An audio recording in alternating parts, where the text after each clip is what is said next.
All right, Peyton, we've been spared by flooding, I would say, but we still have a crazy lightning show happening right now. I've been watching this camera, and it has just been some of the most gorgeous lightning strikes I've ever seen.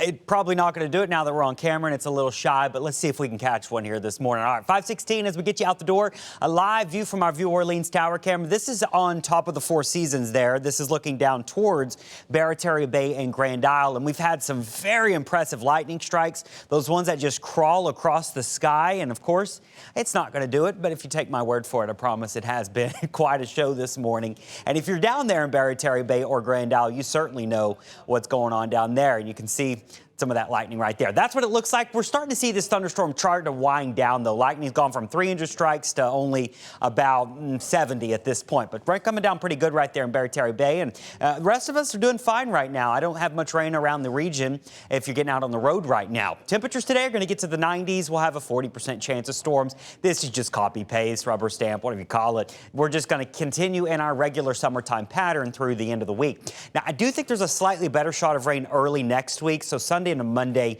we'll start to push our rain chances up to 50 to 60%.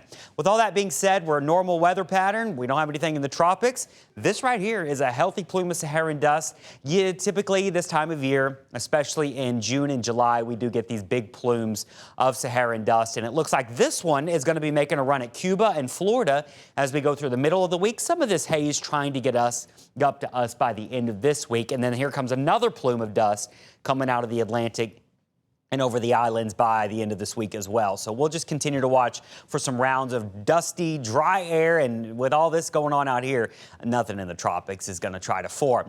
Quite the opposite story. We're still following Typhoon Bobby. It's now considered a violent typhoon. It's still a significant one, and it's currently out in the middle of the Pacific, but its next sights are being set further west, and anywhere from Taiwan to Okinawa to China, here's Shanghai.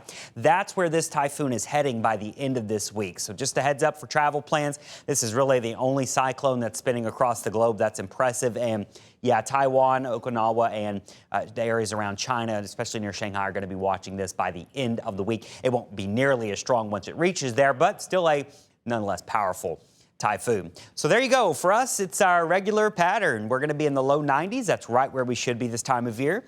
I've got a chance for some storms around. Remember, with any storms, we watch out for frequent lightning. We also watch out for heavy rain that can lead to street flooding and maybe a gust of wind every now and then. But we're not expecting big time organized severe weather as we go through this week. But weather can still get you attention this time of year. Our marine forecast, watching those big storms right now near Barataria Bay and down near Grand Isle. They are lightning producers. Tomorrow and Thursday, we'll do it again. We'll watch out for a few showers and thunderstorms across the area. Our high tides are going to happen from 6 a.m. to 12 p.m. around lunchtime, and your low tides are going to happen later on tonight up until about 5 a.m. right now.